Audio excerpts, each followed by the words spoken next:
Okay, so I introduced the Adams-Novikov spectral sequence, and then I want to say kind of the basic facts about it and why it helps for this Hopf invariant 1 problem. I just wanted to say, because there were some questions in the break about it, that I want to make a terminological comment that when we have a spectral sequence and there's a class that we call a permanent cycle, it just means that it is a cycle for every differential. So it doesn't mean that it isn't hit by a differential. So for me, boundaries are also permanent cycles. But then when we say a class survives the spectral sequence, it means it's a permanent cycle that's never a boundary. So I really showed you that the Hn was not a permanent cycle, which is enough to not survive the spectral sequence because, well, it doesn't survive to the E3 page. Okay, but anyway, I just wanted to clear that up. Yeah, so let's see. Let me get into it. So, well, let me just say that once you have done this exercise, then the way the rest of the proof goes, just to kind of spoil it, is that we show that this map is 0 in this degree. And that's a purely algebraic thing because everything is maps between X groups, and we're just computing cohomology of chain complexes, blah, blah, blah. So that's the sense in which this is a purely algebraic proof. So once you have this, then it reduces to pure algebra. Okay, and just as a kind of foreshadowing thing, we're going to find ourselves in a similar situation with the Kervaire invariant problem, except that the map won't be 0. So there will be classes that lift it, and we have to sort of control them in more complicated ways. Okay, so anyway, we reduced it to this algebraic problem, and so the question, is why should this thing here be something we prefer to compute? And it's because the E2 page of the Adams-Novikov spectral sequence is in some sense a lot more conceptual than that of the Adams spectral sequence. And this comes from Quillen's theorem, so let me begin with that. So Quillen gave a connection between the Adams-Novikov spectral sequence and formal group laws as follows. So he showed that there's an isomorphism between these X groups and sheaf cohomology groups on the moduli stack of formal groups.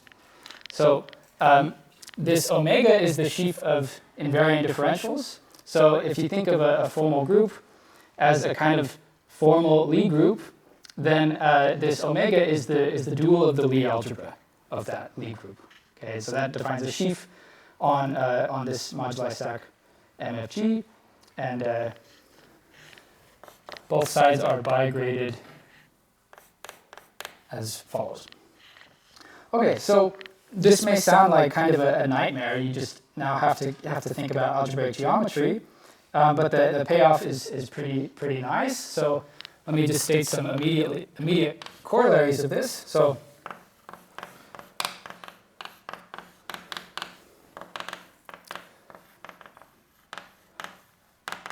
for me now, X always just means this X.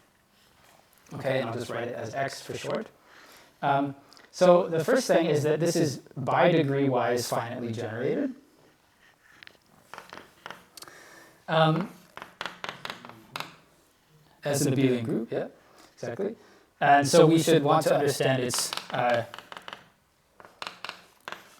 free part. So if I tensor with Q, I just get a Q in bi-degree 0, 0. So that's the rational part. And I can also completely calculate the the 0 line, excuse me.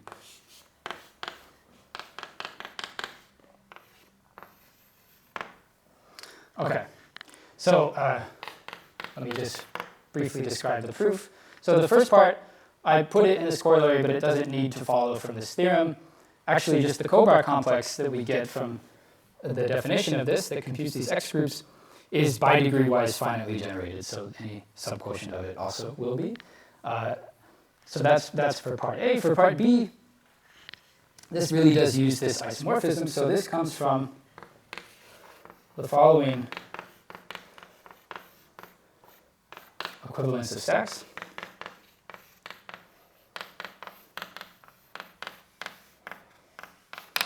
So there's an equivalence of stacks. When I rationalize MFG to the stack BGM, and I'll say more about what that is in just a moment, but let me just explain the argument that goes into this equivalence. So the argument is that, well, if I have any formal group law over a rational Q algebra, then I have enough denominators to define an isomorphism from F to the formal additive group. And this we call logarithm. And so up to isomorphism over a Q algebra, there's only one formal group. It's GA. And its automorphisms are just the units in that ring. So that's what this GM is here for. That's because if I sort of choose any two logarithms, they're going to differ by conjugation by a unit in the ring. So that's sort of the short way of explaining this equivalence. And how does this reduce us to, how does this give us this cohomology calculation? So now I need to tell you something about cohomology on the stack BGM. And well, this comes from the following fact. So if I have a quasi-coherent sheaf on a stack BGM cross spec R, this is the same thing as a graded, so really a Z-graded quasi-coherent sheaf on spec R. Okay, so there's this correspondence between GM actions and gradings, and that's what this gives you here. And then the point is that if I have a sheaf on an affine scheme, quasi-coherent sheaf, then it has no higher cohomology. Okay, so that's what goes into, well, at least the vanishing of this in higher cohomological degrees. And then in the zero line, you're computing their global sections. And again, from this correspondence, you can work out that there's only this term. Okay, so really I gave you a proof of, or a sketch of a proof of B. And C follows because, well, actually I can compute, let me do this here.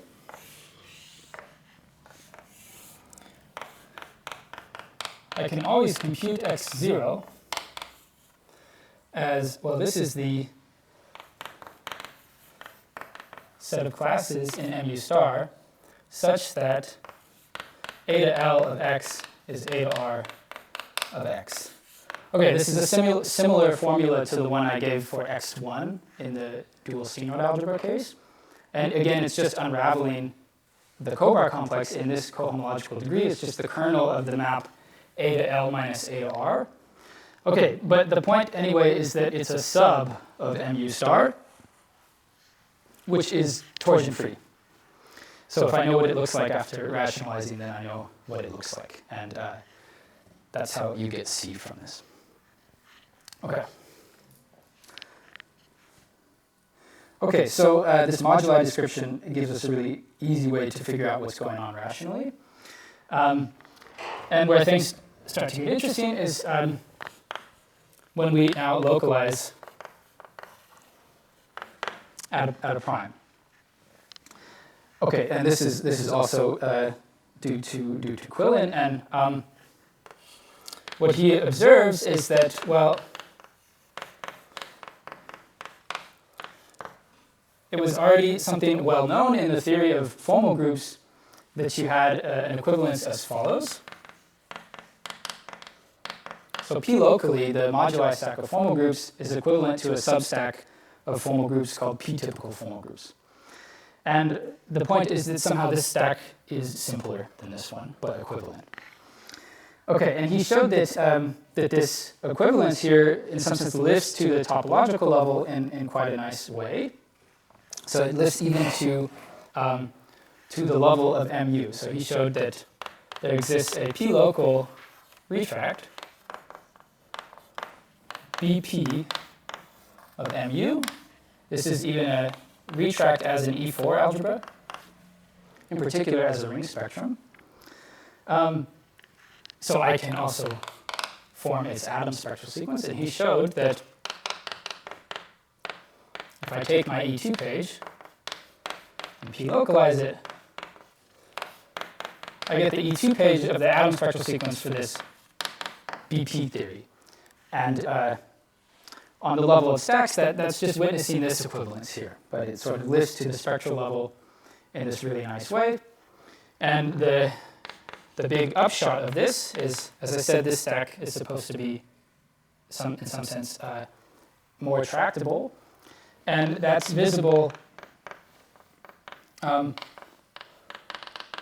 the level of the homotopy groups of BP and of the BP cooperations, BP star BP.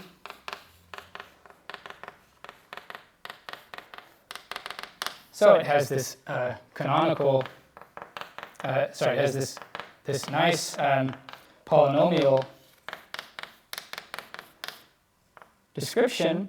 I mean, so does mu star and mu star mu, but the point is that the degrees of the generators are much more spread out now than they are in mu.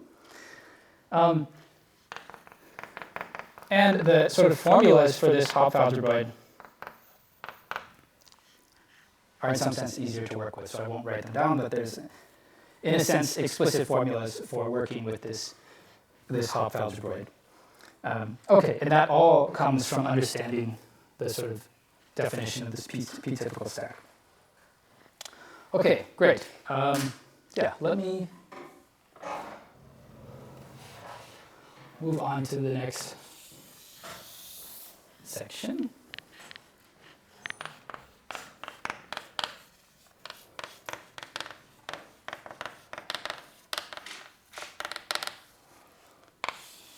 Okay, so this is about height filtration. So going further with this, we can understand the structure of this p-local stack quite well, and that gives us a lot of control over these Adams Novikov E2 pages. So to kind of motivate some of that and give a more concrete example of what's going on with stacks, let me explain the following. So a stack is some kind of like parameterized groupoid. And if I think about a groupoid, at least a finite groupoid, it consists of a bunch of copies of BGs. So the point with its automorphism. And these are sort of the easy groupoids from that point of view. And in the stack world, these correspond to quotient stacks. So if I have a ring R with an action of a group G, I can form a quotient stack, spec R mod G. And a quasi-coherent sheaf in this is the same thing as a equivariant. So G, let's just call it a G equivariant R module M. So I mean, there's a G action on this R module M compatibly with the G action on R. Okay, and in particular, the cohomology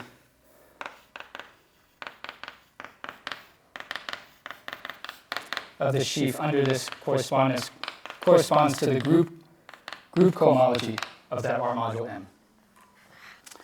Okay.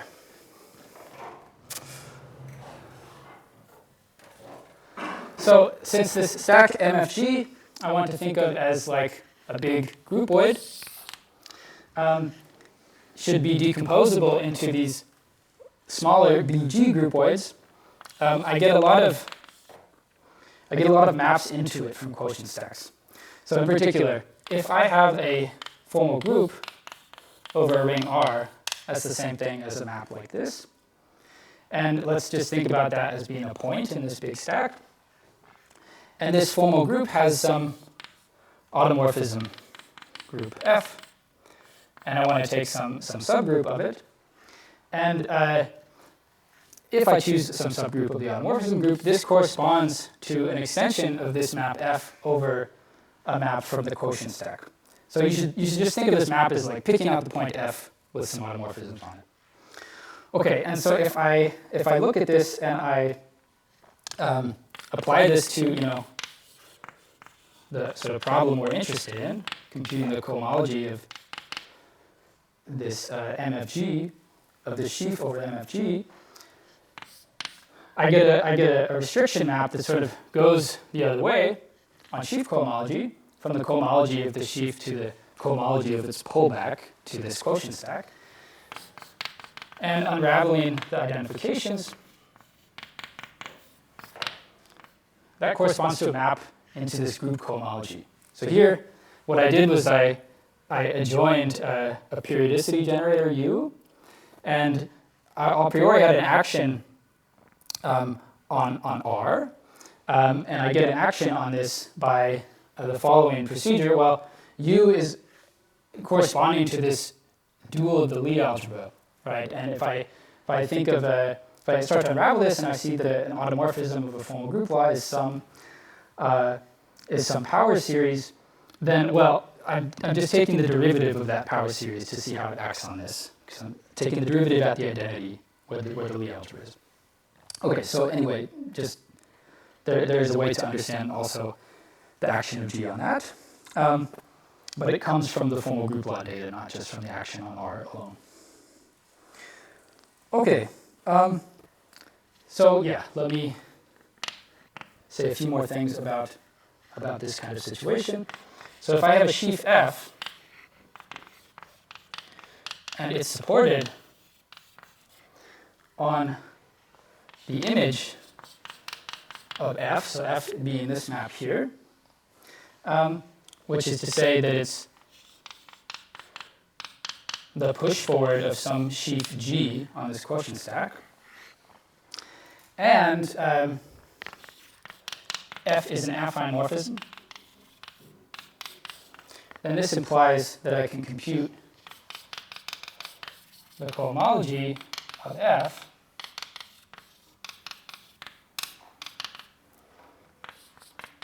on the simpler stack. Sorry.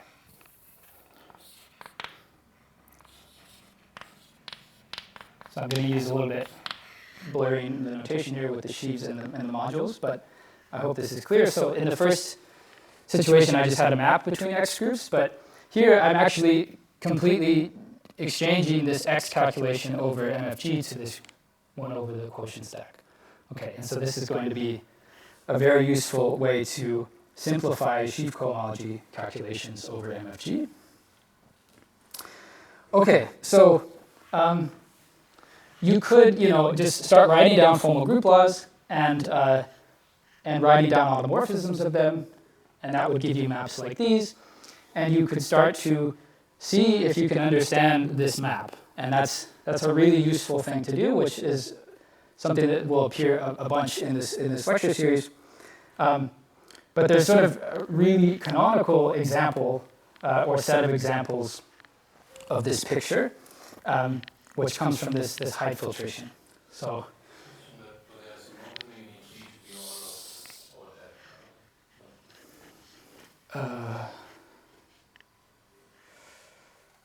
Let's see. So I think I just need this morphism to be affine, which isn't automatic. I need something like G to be a subgroup so that it acts faithfully on the formal group. But I think that it's okay. I mean, you need this condition, so it won't work for any sheaf, only ones that are pushed forward.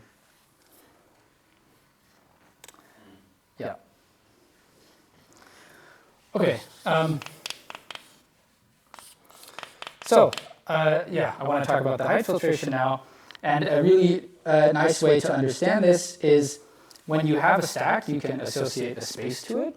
And this is maybe a slightly more formal way of thinking about what I said in words before about a stack being a bunch of points with automorphisms. Namely, I can build a space where the points are maps into my stack from spec of an algebraically closed field. And I can define an equivalence relation on such points where if they become isomorphic in a further field extension, they're identified. Okay, and if I define that space, and I apply it to this MFGP, the points consist of a point for every natural number and a point at infinity. Okay, and then I said it's supposed to be a space, and the way you give a topology on this is you take closed substacks of MFG, and their image under this identification is how I define a closed subset of this space. Okay, and the closed subsets of this stack are as follows. So we have all of the points, should always have infinity.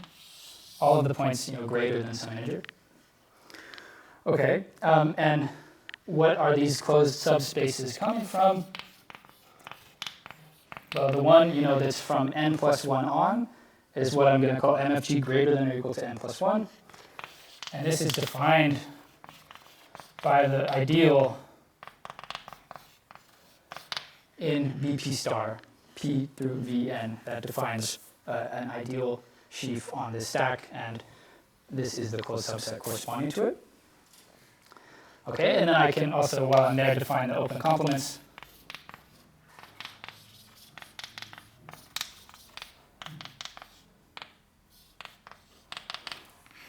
Okay.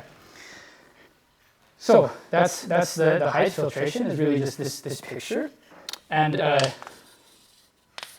kind of really key theorems that power a lot of the calculations of this Adams-Novikov E2 page come from the following theorems about MFG. So let me first say the following, and I'm going to attribute this to Lazard, although, it's always unclear when you state something in certain language who the result is supposed to be attributed to, but it boils down to a theorem of Lazard's. And it says that there's a pro-Galois cover as follows. So I take Fp to the n, and I have a certain formal group, gamma n, which is of height exactly n. So I told you, the less than and the greater than, so you can define the equals using that. And there's a formal group that factors through that substack of MFG, and it's a pro-Galois cover with respect to a certain p-adic Lie group defined as follows. I take the Galois group of Fp to the n, and I take the semi-direct product with the automorphism group of that formal group. Okay, this has some p-adic structure, basically because it's coming from power series. And so I haven't told you what pro-Galois means or anything like that, but I just tell you what the concrete consequence of that is in a moment. You can just accept it as stated for now, hopefully.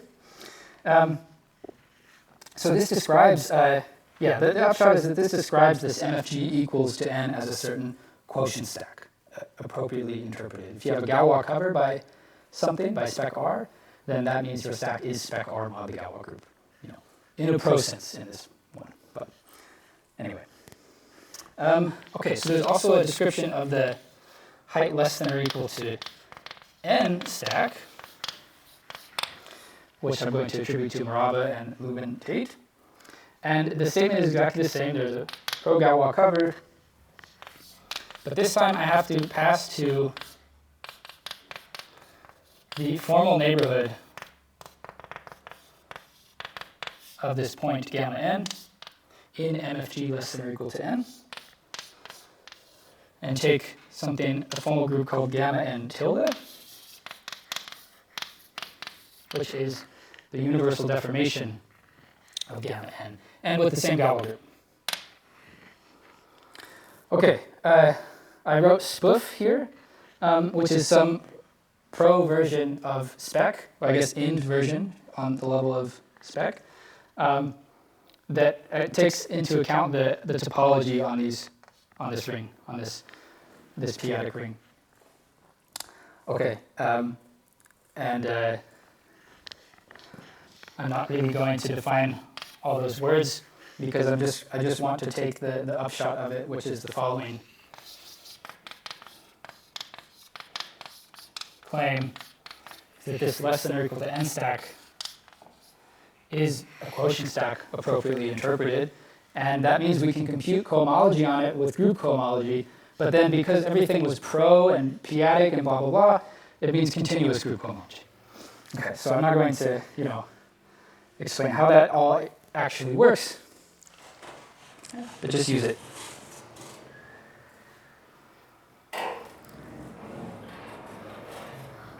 Okay, cool. Erase.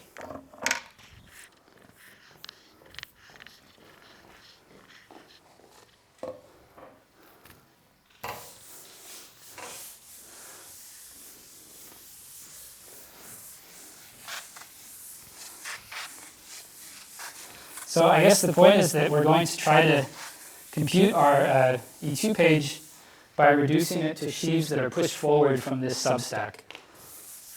And then computing the E2 page for those is computing this continuous group cohomology. And I guess, yeah, the point there then is that that's somehow going to be more tractable than the atoms E2 page, because we don't have some kind of conceptual description of atoms E2 pages like that.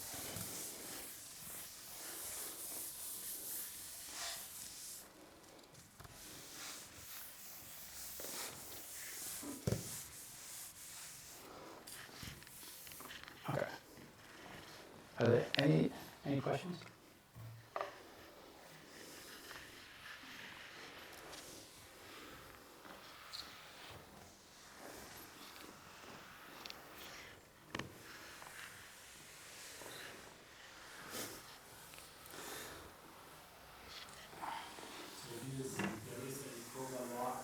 Yeah. Yeah, the same group, yeah. Okay.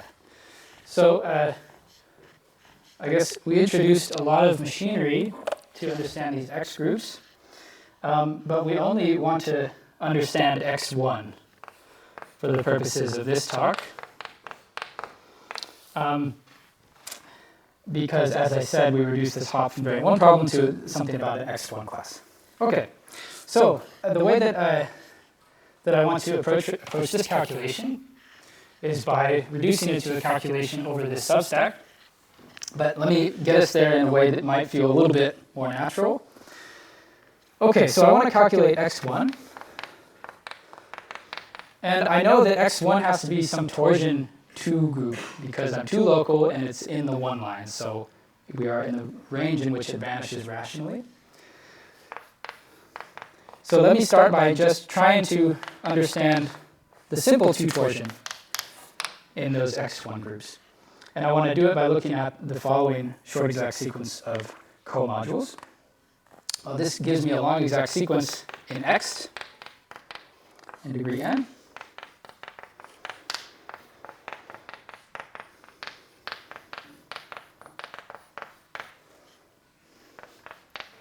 That's boundary map.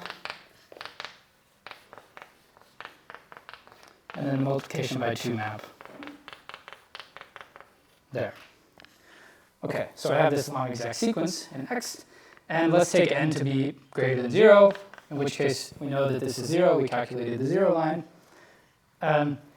That tells me, well, like I said, I just want to understand the simple 2 torsion, which is the kernel of this map. So that tells me that the simple 2 torsion is exactly this. Okay. And already that feels kind of nice because it's not an X1, it's an X0, which is just these sub of comodule primitives. Okay. So in particular, maybe I can start with just calculating that. So what are the comodule primitives of BP star mod 2? What is the 0 line of BP star mod 2? And there's a fact which sort of powers, well, that answers that question and sort of powers a lot of the calculations that happen in the Adams Novikov spectral sequence, which is as follows. If I take the quotient of BP star by this ideal defining the height filtration, I'm doing n minus 1, then the primitives in that comodule, so the x0, is always just polynomial on Vn. So in other words, Vn is a primitive mod this ideal, and there are no others besides it and its powers. Okay, so we already we already get a ton of information. By the way, this is just an algebraic fact, you know, that if you spend enough time unraveling the BP star formulas isn't incredibly hard to prove. And I just want to take it as given now. So what is a corollary we get from this? We get that the simple two torsion in the X group we're interested, the X1 group, is 0 when n is odd, and the boundary of V1 to the k when n equals 2k. And this is the definition of the class I'll call alpha k. Okay, so that already tells us a ton of information. I mean, if we have a finitely generated two torsion abelian group, and its simple two torsion is cyclic, then the group is also cyclic. So we just need to figure out how many powers of 2 I can divide alpha k by. So that's the entire problem of calculating this one line. And yeah, that's not so easy, but we will do it. Okay. So let me make a remark now. Well, I'm trying to now calculate all the two torsion in some two torsion abelian group. And so instead of taking, you know, two torsion and then looking at four torsion and looking at eight torsion and so on, let's just take all the two torsion together and look at the following groups. So, well, as I said, it's two torsion, so it's equal to is 2 to the infinity torsion. And this is the same as x0 star of BP star mod 2 to the infinity. By the same argument, I have a short exact sequence like this, namely the following one.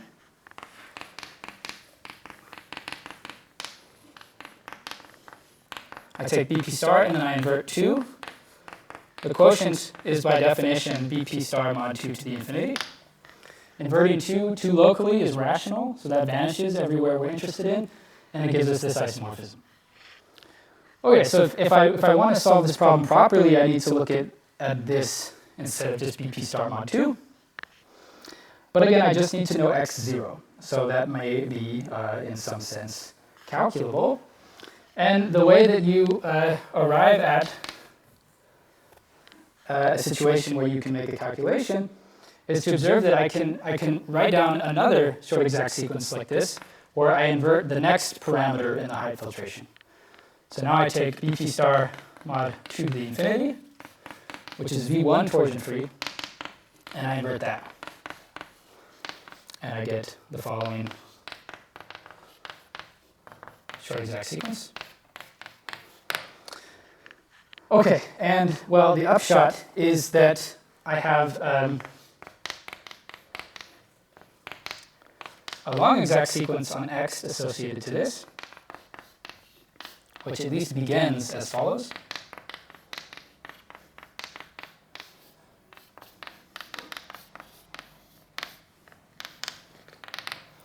Okay, and so that tells me that, well, this is the thing I wanted to calculate, and it's at least bounded above by this thing. Right? We're trying to calculate the size of the two torsion, and so we'll do that here, and then carefully check that actually just completely determines what happens there. And what's the upshot? The upshot is that this is a height less than or equal to 1 thing, because I inverted V1. So height, greater than 1 is defined by killing P and V1. And so if I invert 1, I'm in the complement of that stack. Okay, so as a corollary of all the things we discussed about MFG before, we have the following isomorphism.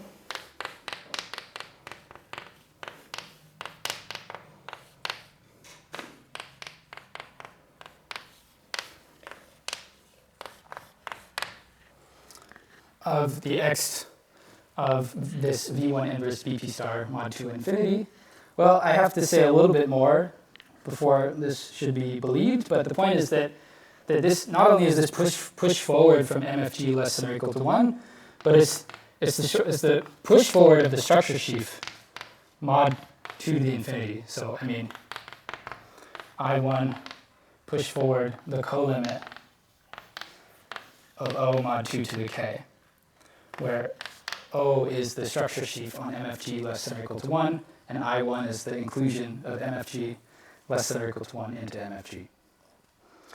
Okay, so now I've reduced this calculation to this continuous group cohomology calculation, which is actually super doable because of the following proposition. So the first Morava stabilizer group is just the p-adic units. And this is really nice because we know what that is. If I take the prime to be 2, 2-adic units are isomorphic to a C2 cross copy of the additive 2-adics. Under this isomorphism, this corresponds to the units plus or minus 1. And here, this is the thing topologically generated by 5. So by, yeah, it's corresponding to the subgroup 1 plus 4 Z2. Okay, and how does how does the unit in the 2-adics act on this ring? This is not a ring, a Abelian group. It acts, well, I can just tell you what it acts on V1 to the n by.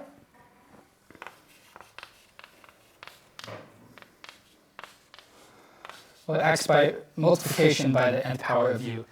And this comes from this description of this omega sheaf as the dual of the Lie algebra. If you unravel this isomorphism here, the unit in the p-adics corresponding to the element in the Morava stabilizer group is some power series whose first term, so the coefficient of x in it, is that p-adic unit. And so we're taking the derivative of that and evaluating it at 0 to figure out the action on this omega sheaf. And this is what falls out of that. So I won't say much more about that, but this x0 thing is contravariant or covariant in the proposition? covariant.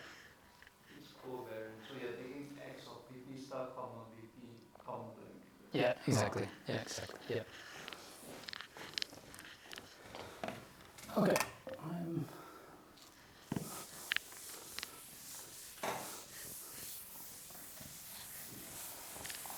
a little bit short on time, but I think I can finish.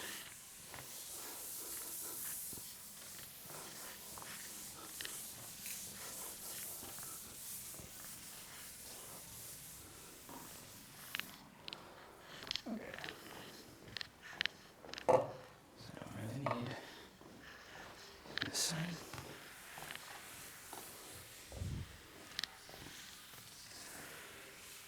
Okay, great. All right, so let me just say what happens when you do this group cohomology calculation. I wanted to say a bit more about how it actually goes, but just the point is that, well, you're computing C2 group cohomology and then Z2 group cohomology. And the first one is very doable because it's a cyclic group, so it's this 2-periodic calculation. And the other one is also very simple because this Z2 is topologically cyclic. So you can write a very simple resolution of the trivial module down in that category of G modules and do this. So let me just write the result of that. So this H0n, G1 to the infinity is given by the following. When n is odd is 0, it's a z mod 2 to the infinity when n is equal to 0. It's a z mod 2 on v1 to the s over 2 when n is 2 mod 4 for s appropriate, so that it's in the right degree. And then the interesting one.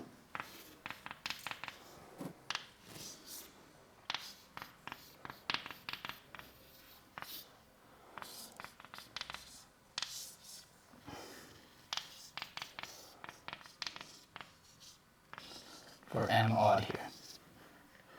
Yeah. Okay, so remember, I mean, these fractions are showing up because we're working in this mod 2 to the infinity group, which is a quotient of BP star with 2 inverted. So that's why denominators with 2 in them are showing up. Okay, and that's this group cohomology calculation. And then I'm just going to say that x0n of BP star mod 2 to the infinity agrees except when n is equal to 4. Okay, and yeah, that's kind of annoying, but also not so bad. It's just what happens when you do this step carefully. So we just calculated an upper bound for this, and then you have to know just a tiny bit about this map here, and then you've got this statement. And anyway, it's they agree except when n equals 4. Okay, so let me now finish the proof of the Hopf invariant 1. Oh, no, I'm section 6.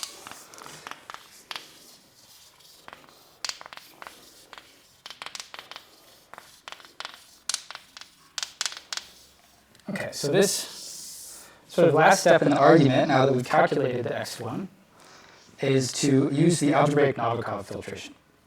So what that is just the I-adic filtration on the Kervaire complex, where I is this ideal in BP star, so it's the ideal generated by all the VIs. And the reason that's sort of relevant is because I want to understand the map on X groups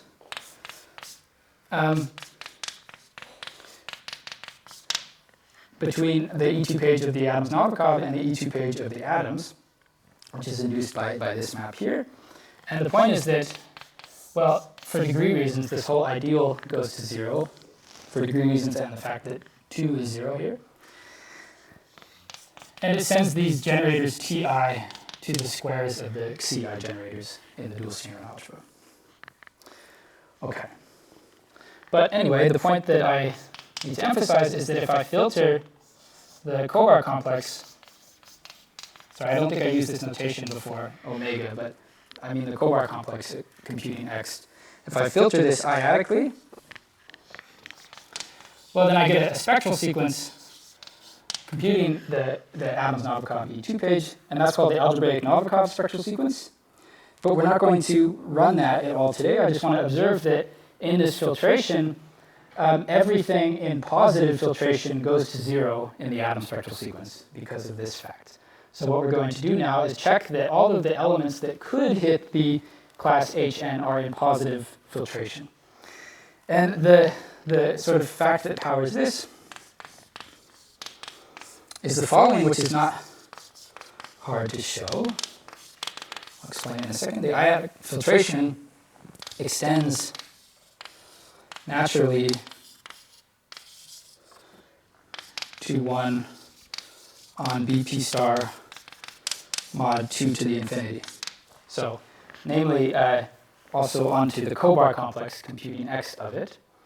And this is just because I can just work in the category of filtered BP star BP comodules and look at the short exact sequence defining BP star mod 2 to the infinity, and then I just take that short exact sequence in the filtered category, and I get a long exact sequence.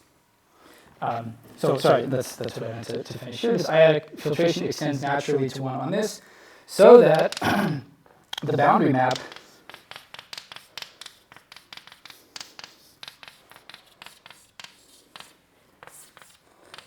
to X1 respects the filtration.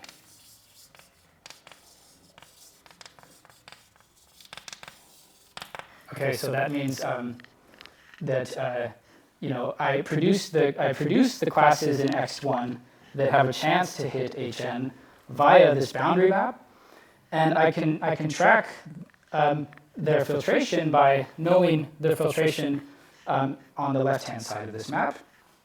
And well, okay, let me just briefly say what happens. The class that we would worry about hitting HN, let me say env admits the following description in x to 0 of bp star mod 2 to the infinity. It's v1 to the 2 to the n minus 1 over 2 to the n plus 1. So this is the class that's generating that cyclic group in the one line. So it's the class that could hit hn in degree 2 to the n.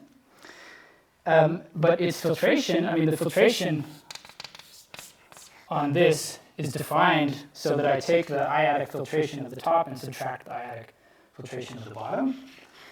So I get 2 to the n minus 1 minus minus n plus 1.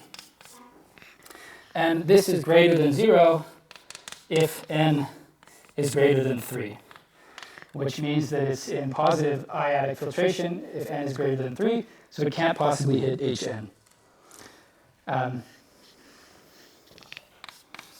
And that's it. Let me stop there.